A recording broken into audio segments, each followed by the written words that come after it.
হযরত ওমর ফারুক রাদিয়াল্লাহু তাআলা আনহু বের হলেন। অর্ধ পৃথিবীর বাদশা হযরত ওমর ছদ্মবেশে মাঝে মাঝে বের হতেন জনগণের হালত দেখার জন্য। হযরত ওমর অর্ধ পৃথিবীর বাদশা হওয়ার পরও কখনো কখনো তিনি ছদ্মবেশে বের হয়ে যেতেন। মানুষেরা নাম জানতো ওমর, কিন্তু অনেকেই ওমরকে চিনত না, ঠিক না? মরুভূমি দিয়ে ওমর হাঁটেন, দেখতেছেন একটা যুবক অনেকগুলি ছাগল রাখালি করে। দেখা মাত্রই হযরত ওমর মনে মনে চিন্তা করলেন, যুবকটাকে আমি একটু পরীক্ষা করব। তার অন্তরে আল্লাহর ভয় কি পরিমাণ আছে একটু দেখব। যদি আমার শাসন আমলে, আমার রাজত্বের ভিতরে যুবকদের কলিজায় আল্লাহর ভয় পাওয়া যায়, তাহলে আমি ওমর আল্লাহর দরবারে শুকরিয়া আদায় করে সেজদায় পড়ব। কারণ যৌবনকালের ইবাদত আল্লাহর কাছে বেশি প্রিয়। বুঝা যাবে আল্লাহ আমার উপরে খুশি আছেন। হযরত ওমর যুবককে ডাক দিয়া বলতেছেন, যুবক, ও যুবক এইদিকে আসো। যুবক ওমরকে চিনল না, চিনার তো কোনো কথাও না। ওমর নিজের পরিচয় তিনি দিলেন না, মুসাফির হইয়া তারে ডাক দিলেন। ডাক দিয়া বলতেছেন, যুবক, এতগুলি ছাগল তুমি রাখালি করো। আমি একজন মুসাফির মানুষ, একটা ছাগল তুমি আমার কাছে বিক্রি করে দাও। আমার কাছে প্রচুর টাকা আছে, আমি টাকা দিয়ে একটা ছাগল তোমার কাছ থেকে কিনে নিয়ে যাই। এই কথা বলতে যুবক বলতেছে, মুসাফির, আমি ছাগলের মালিক নই, আমি হলাম ছাগলের রাখাল, আর এই ছাগলগুলির মালিক হলো অন্যজন। ওমর বলতেছেন, তোমার মালিক টের পাবে না। এতগুলি ছাগলের ভিতর একটা ছাগল যদি বিক্রি করে দাও, তোমার মালিক টের পাবে না, বুঝবেও না। এত বড় ছাগলের পাল, একটা ছাগল বিক্রি করে দিলে মালিক কেমনে টের পাবে? যুবক তখন বলতেছে, মুসাফির, তোমার কথা বড় সুন্দর, যুক্তিও তোমার কথায় রয়েছে, কিন্তু আমার মালিক বড় চালাক। বের করার সময় গন্যা গন্যা বের করে, ঢুকাইবার সময় আবার গন্যা গন্যা ঢুকায়। অতএব একটা ছাগল যদি কম হয় তাহলে আমি ধরা খেয়ে যাব। হযরত ওমর বলেন, তখন তুমি বলবা, কাদ আকালাহুয যিব, বাঘে ওই ছাগলটারে খেয়ে ফেলেছে। যখনই গণনার সময় একটা ছাগল কম পাবে, তুমি বলবা, বাঘে ওই ছাগলটারে খেয়ে ফেলছে। যুবক, একটু দেখো, বেশ কিছু পয়সা তুমি পেয়ে যাবা। অবশ্যই তুমি একজন গরিব মানুষ না হলে মানুষের গরু ছাগল তুমি রাখালি করতা না। দেখো, এতটুকু পয়সা তুমি পেয়ে যাবা, তুমি মালিককেও বুঝ দিতে পারবা। এই কথা বলতে যুবক কয়, মুসাফির, চিনি না। কে তুমি? চিনি না। তবে যেই যুক্তিটা দিয়েছ, এই কথা বললে আমি আমার মালিককে বোঝাতে পারবো, কারণ আমার মালিক আমাকে বড় বিশ্বাস করে। আমি যদি বলি বাঘে খেয়ে ফেলেছে, তাহলে আমার মালিক এটা বিশ্বাস করে নিবে, কারণ জীবনে আমি কোনোদিন তার সাথে মিথ্যা বলি নাই। আমার এই কথাটা সে মেনে নিবে। কিন্তু মুসাফির, একটু আমাকে বলো, আমি আমার আল্লাহরে কই রাখবো? আওয়াজ দিয়া কও না সুবহানাল্লাহ। আমি আমার দুনিয়ার মালিকরে মিছা কথা কইয়া বুঝ দিলাইতে পারবো, কিন্তু মুসাফির একটু কও না, আমি আমার আল্লাহকে কোথায় রাখবো?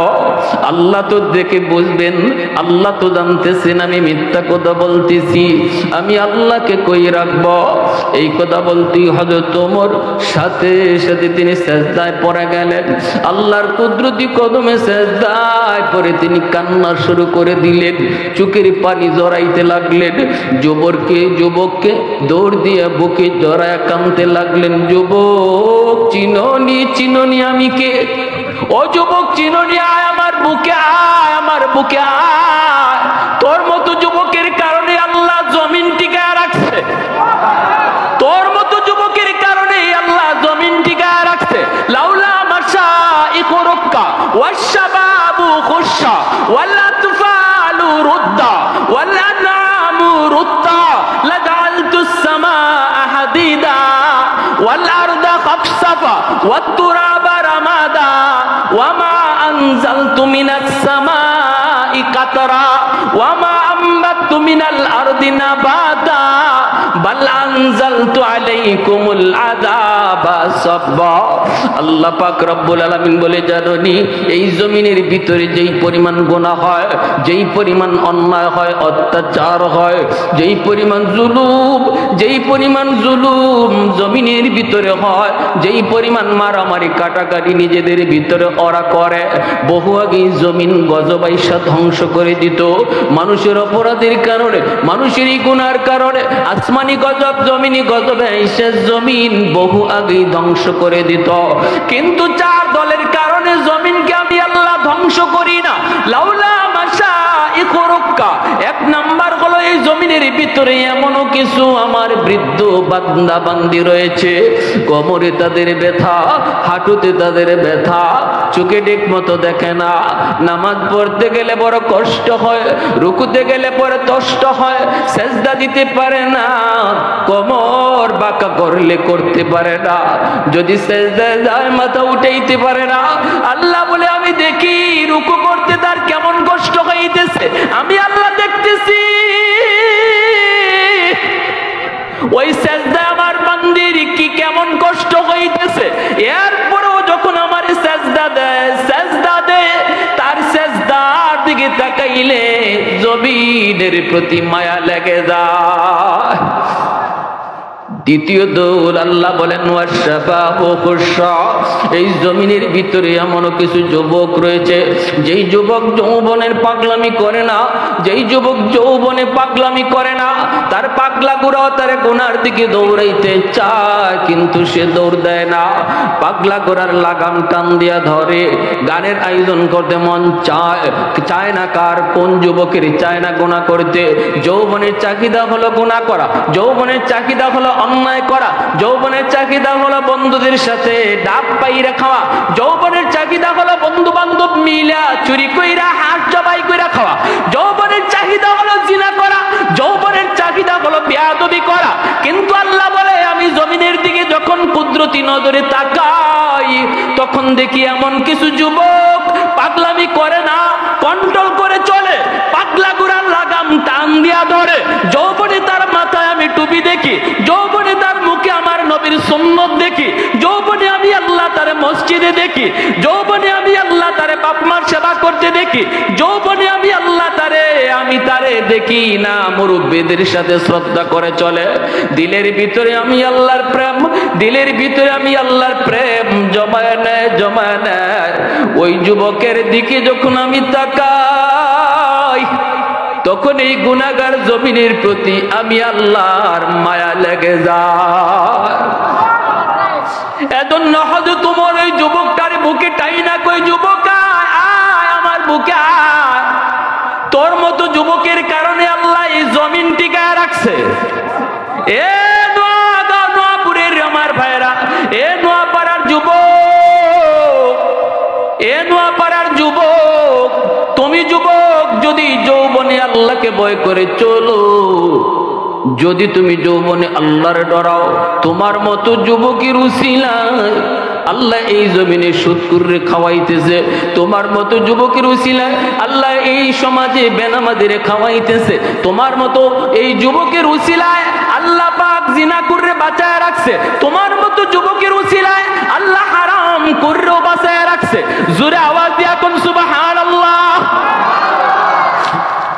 এতটা দাম, এতটা দাম, এতটা দাম আল্লাহর দরবারে তোমার, এতটা দাম আল্লাহর দরবারে তোমার। বাইরে হাদিস শরীফে পাওয়া যায় হযরত ওমর ফারুক রাদিয়াল্লাহু তাআলা আনহু ওই দিনের পর থেকে ওই যুবকের কথা জীবনে কোনোদিন তিনি ভুলেন না। যে কোনো জায়গায় তিনি জমা হইতেন, যুবকের প্রসঙ্গ টানতেন। ওমর যখন একা একা হইতেন আল্লাহর জিকির করতেন, আল্লাহ আল্লাহ আল্লাহ আল্লাহ আল্লাহ আল্লাহ। কিন্তু ওই যুবক যে বলেছিল ফাআইন আল্লাহ, ফাআইন আল্লাহ, আমার আল্লাহরে কই রাখবো।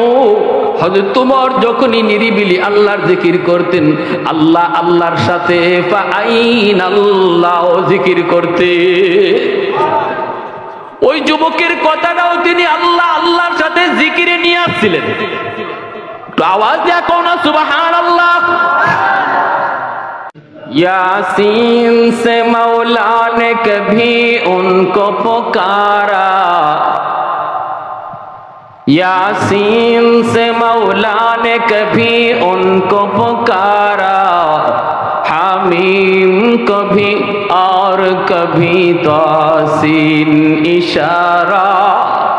ये रमज़ है कुछ आशिक़ माशूक़ के माबैन, समझा है जिन्हें खल्क़ में एक सरवर कौनैन, समझा है जिन्हें खल्क़ में एक सरवर कौनैन। ला इलाहा इल्लल्लाह, ये ज़िक्र खुदा दिल में सदा रखने दिया कर, और नक्श खुदा दिल में जमा रखने दिया कर।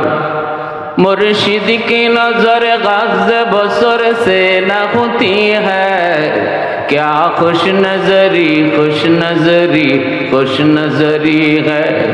दिल तोड़ के दिल जोड़ दिया सबका खुदा से, क्या दिल शिकानी दिल शिकानी दिल शिकानी है। মুআজ্জাজ হাজিরিন, একটু মনোযোগ আমার দিকে। আবহাওয়া কখন কি হয় জানা যায় না, এজন্য আমরা চুম্বকে কিছু কথা শুনবো আমলের নিয়তে। আল্লাহ পাক আমাকে ইখলাসের সাথে বলার, সবাইকে আমলের নিয়তে শোনার তৌফিক দান করুন।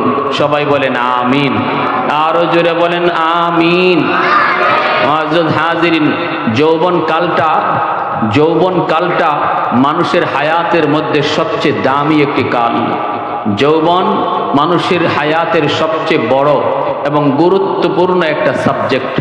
আল্লাহ কিয়ামতের ময়দানে প্রতিটা মানুষ থেকে তার জীবনের হিসাব নেবেন। আল্লাহ বলেন, নবীজি তার হাদিস শরীফে এই কথা ব্যক্ত করেছেন, আন উমরিহি ফিমা আফনাহু, আল্লাহ জিজ্ঞেস করবেন হাসরের মাঠে, জীবন কোন পথে কাটাইছো। জীবনের ভিতরে যৌবনও আছে, শিশুকালও আছে, বাল্যকালও আছে, বৃদ্ধকালও আছে। আল্লাহ যদি এই কথা জিগায় জীবন কোন পথে কাটাইছো, তাহলে যৌবনও এর ভিতরে আসে। কিন্তু এরপরেও আল্লাহ আলাদাভাবে জীবন কোন পথে কাটাইছো, কোন পথে ব্যয় করছো, এই প্রশ্ন করার পরে আবার আলাদাভাবে যৌবন কোন পথে কাটাইছো জিজ্ঞেস করবেন। যেরকম সুবহানাল্লাহ। ওয়ান শাবাবিহি ফীমা আবলা, যৌবন তুমি কোন পথে ব্যয় করেছো। আল্লাহ প্রথমে বলবেন জীবনের কথা। জীবনের ভিতরে যৌবন থাকার পরেও আবার যৌবন কালটাকে আল্লাহ আলাদা করে কেন বলবেন? কারণ যৌবন কাল হলো অনেক দামি একটি সময়। কারণ যৌবনের এক ইবাদত বৃদ্ধকালের ইবাদতের চেয়ে আল্লাহর কাছে 1000 গুণ বেশি প্রিয়। যেই মানুষ যৌবনে আল্লাহর গোলামি করে, বৃদ্ধ বয়সে যদি নাও পারে, যৌবনে যদি সে মসজিদে যায়, যৌবনে যদি সে আল্লাহকে ভয় করে, যৌবনকালে যদি কোরআন তেলাওয়াত করে, যৌবনকালে যদি 5 ওয়াক্ত নামাজ জামাতের সহিত আদায় করে, এই মানুষটা যখন বৃদ্ধ হয়ে যায়, বৃদ্ধকালে যদি মসজিদে সে যাওয়ার সুযোগ নাও পায়, মসজিদে যাওয়ার শক্তি যদি হারিয়ে যায়, ঘরের ভিতরে যদি নামাজ আদায় করে নেয়, এরপরও আল্লাহ পাক রব্বুল আলামিন পবিত্র কোরআনের সূরাতুত তিনের মধ্যে আল্লাহ কসম খায়া বলছেন, আল্লাহ বলবেন ফেরেশতারা শোন, আমার বান্দা যদিও ঘরে নামাজ আদায় করতেছে এরপরও ঘরের নামাজের সওয়াব দিবা না, মসজিদের জামাতের সওয়াব তার আমলনামায় তুলে দাও, কারণ যৌবনকালে সে মসজিদে যায় নামাজ পড়তো। আজ আমি আল্লাহ তার শক্তি কেড়ে নিয়েছি। আজও যদি তার গায়ে শক্তি থাকতো আজও মসজিদে যাইতো। কোমরে তার ব্যথা, চোখে দেখে না, লাঠি ভর দেয়, ভয় পায়, কোথায় কোন জায়গায় জানি পড়ে যায়, এই ভয় আমার বান্দা মসজিদে গেল না। এই শক্তি সে নিজে নিজে ব্যয় করে নাই, নিজের ইচ্ছায় সে বৃদ্ধ হয় নাই। আমি আল্লাহ তারে বুড়া বানাইছি। যদি এখনো তার জোয়ান রাখতাম ওই জোয়ান কালের মতোই মসজিদে যাইতো। অতএব যদিও ঘরে নামাজ পড়ে তবুও তার আমল নামায় মসজিদের সওয়াব উঠায় দাও। ইল্লাল্লাযীনা আমানু ওয়া আমিলুস সালিহাত ফালাহুম আজরুন গায়রু মামনুন।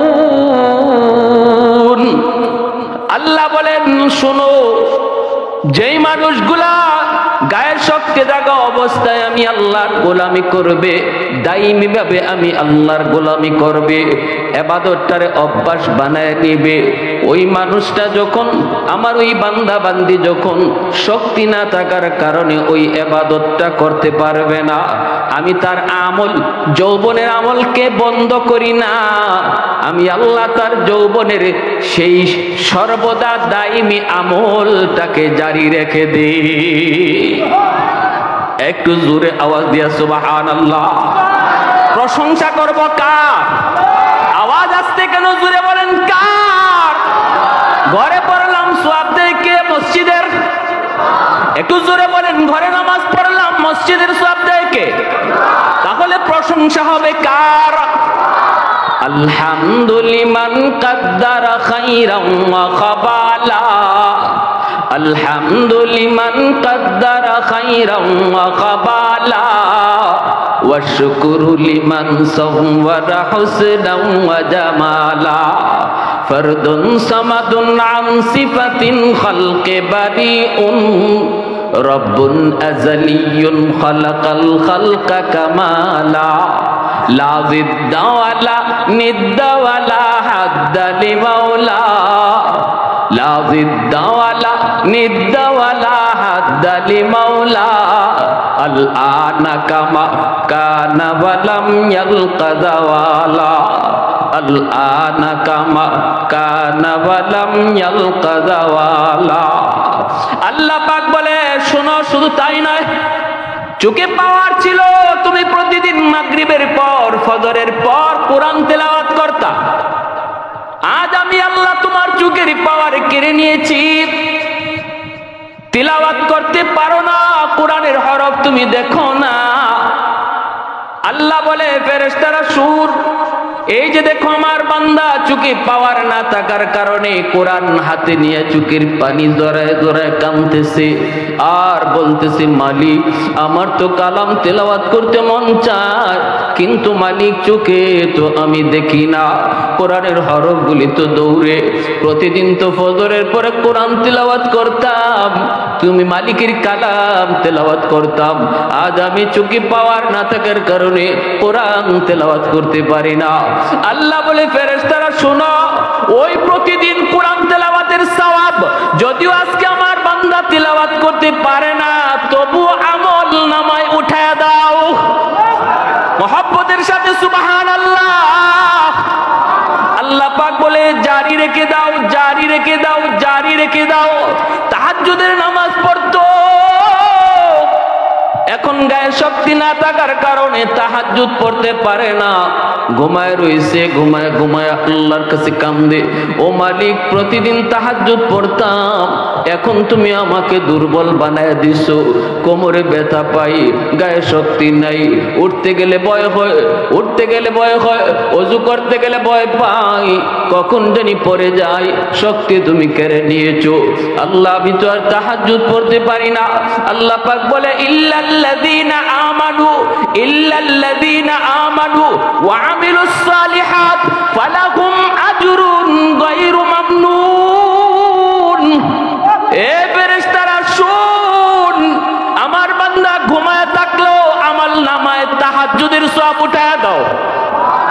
ঘুমায় রইছে তবু তাহাজ্জুদের সওয়াব উঠায়া দাও, কারণ যৌবনটাকে তাহাজ্জুদে ব্যয় করেছে, যৌবনটারে কোরআন তেলাওয়াতে কাটাইছে, যৌবনটারে মসজিদে জামাতে নিয়ে কাটাইছে, যৌবনকালে দাওয়াত ও তাবলীগের সময় দিয়েছে, যৌবনকালে ওয়াজ মাহফিলের আয়োজন করেছে, যৌবনকালে উলামায়ে কেরামের সঙ্গ দিয়েছে। অতএব বৃদ্ধকালে যেই কাজটা পারে না বয়স হওয়ার কারণে, ওই আমলটা তার আমলনামায় জারি রেখে দাও। আমল নামায় সেই আমলটা তোমরা জারি রেখে দাও। আল্লাহ এই কথাটা পবিত্র কোরআনুল কারীমের সূরাতুত তিনের মধ্যে আল্লাহ 4টা কসম খায়া এই কথাটা বলছেন। জুড়ে বলেন কয়টা কসম? আওয়াজ দিয়া বলেন কয়টা কসম? আল্লাহর কোনো কথা বলতে কসম খাওয়া লাগে নাকি? আল্লাহ কোনো কথা বলতে কসম খাওয়া লাগে না। এরপরও আল্লাহ কসম খায় আমারে আপনারে গুরুত্ব বোঝানোর জন্য, কারণ আমি আপনি কসম খাওয়া কথাকে বেশি গুরুত্ব দেই। এজন্য আল্লাহ কয় বান্দা একটা নয়, দুইটা নয়, তিনটা নয়, 4টা কসম খায়া বলতেছি, যৌবনে তুই যে আমলটাই জারি রাখবে, বুড়া বয়সে না করলেও এই আমল জারি থাকবে। ইবাদতের পেনশন দিবেন কে?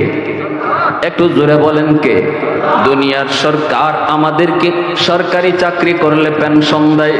নির্ধারিত বয়স পর্যন্ত যখন সরকারি চাকরি করা হয়, এরপরে যখন বয়স ওভার হয়ে যায়, সরকার কয় আর তোমার চাকরি করা লাগবে না, তুমি নির্ধারিত বয়স পর্যন্ত আমি সরকারের ডিউটি তুমি পালন করেছ, এখন তুমি ঘরে বসা থাকো।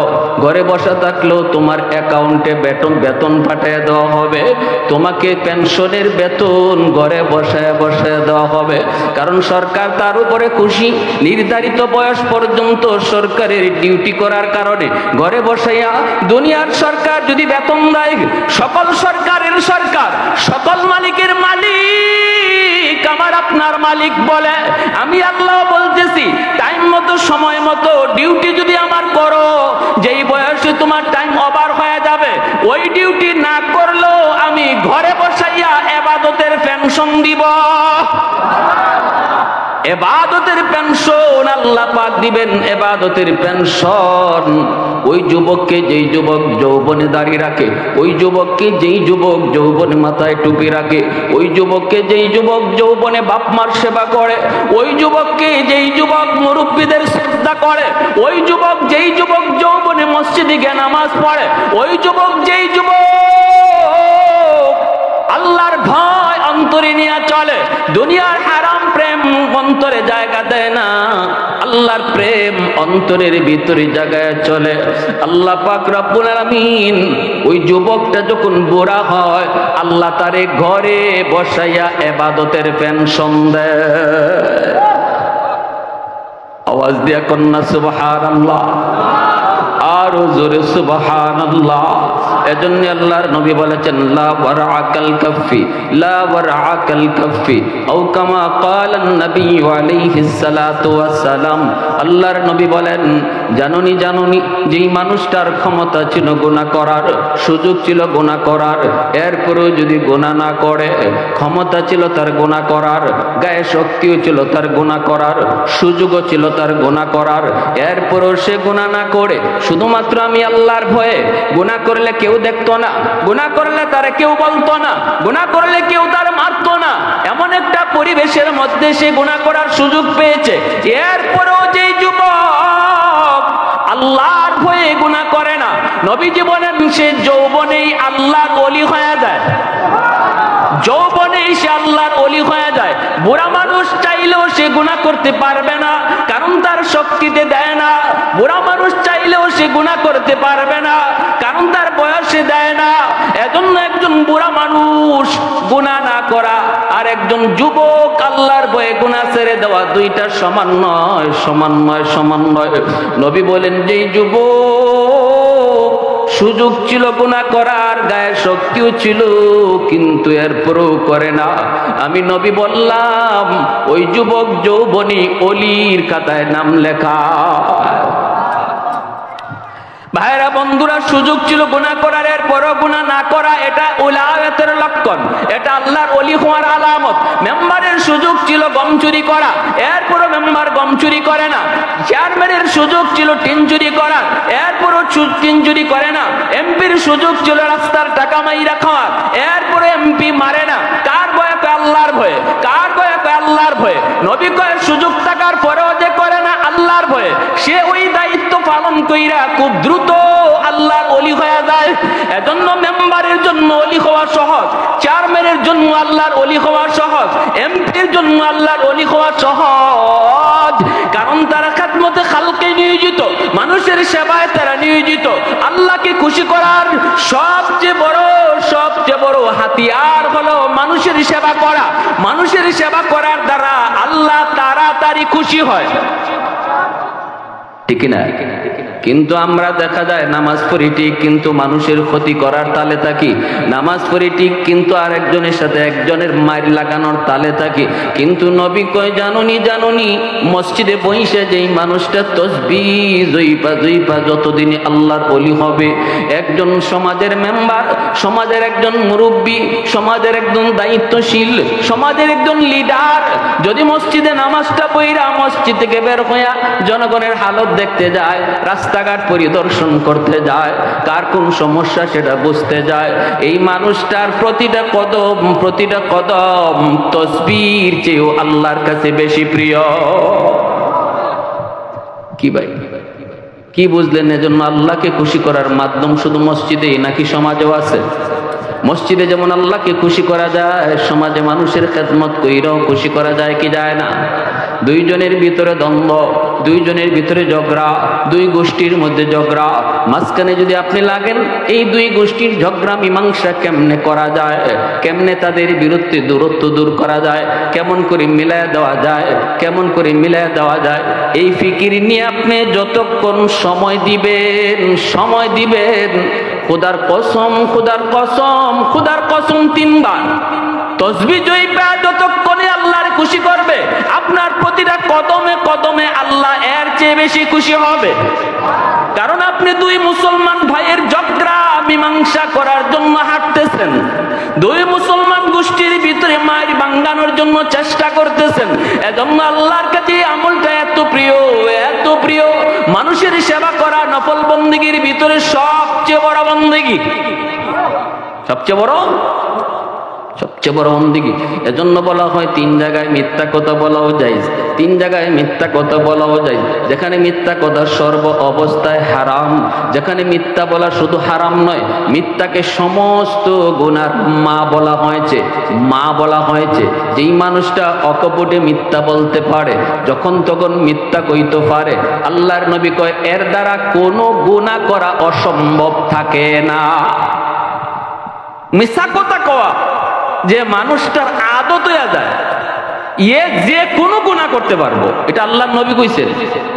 তাহলে মিথ্যা কথা এটা সব গুনার মা।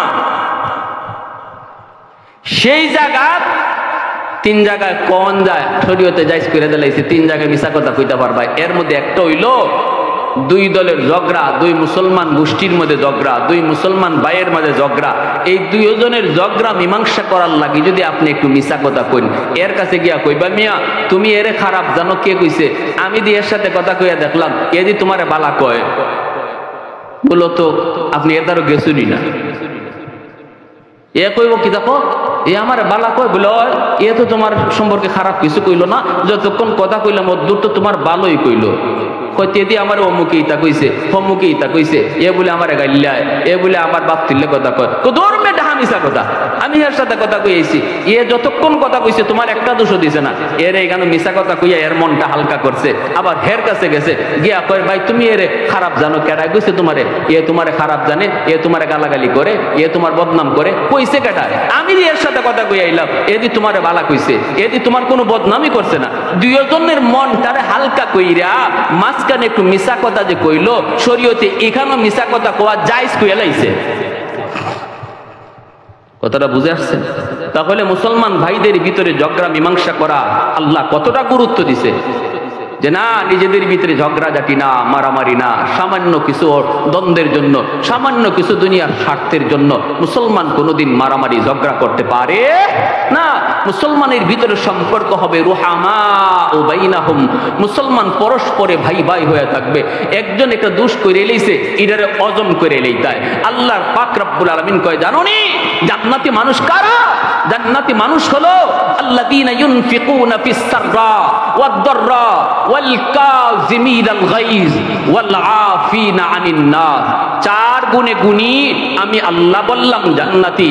এক নাম্বার সুখে দুঃখে আল্লাহর রাস্তায় দান সদকা করে, দুই দল। আর তিন নাম্বার হলো আল্লাহ রাসূল কয় যেই মানুষটা রাগ উঠলে রাগটারে আল্লাহ কয় যে অজম করতে পারে, এটা জান্নাতি মানুষের বৈশিষ্ট্য।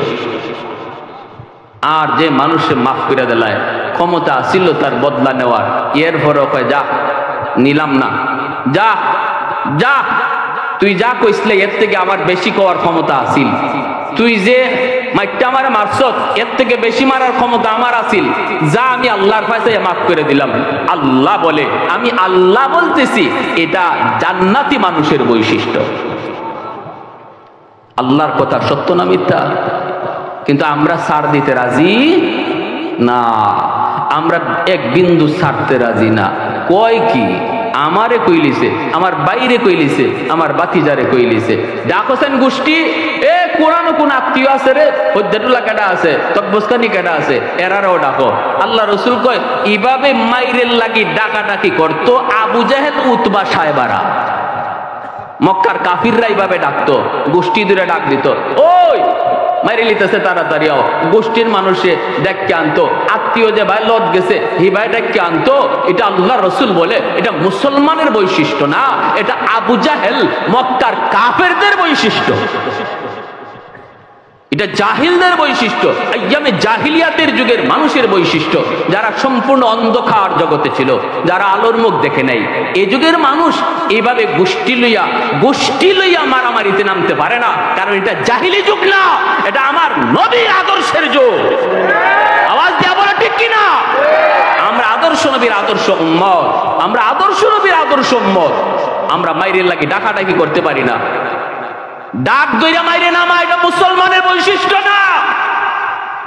আল্লাহ রসুল বলেন এটা জাহিলদের বৈশিষ্ট্য, আইয়ামে জাহিলিয়াতের বৈশিষ্ট্য। এটা আমি নবী যেই সময় থেকে এসেছি কিয়ামত পর্যন্ত এই পৃথিবীর মানুষের জন্য আমি নবী থাকবো। যারা আমাকে নবী মানবে তাদের বৈশিষ্ট্য এটা হইতে পারে না যে আমি গোষ্ঠী লইয়া মাইরে নামবো। প্যারে হাজিরিন, একটু বুঝার চেষ্টা করি, রবিউল আউয়াল মাস আমার নবীর আদর্শের আলোচনা করার মাস। একটু বুঝার চেষ্টা করি আমরা কোন যুগে আছি, আমরা কোন যুগে আছি।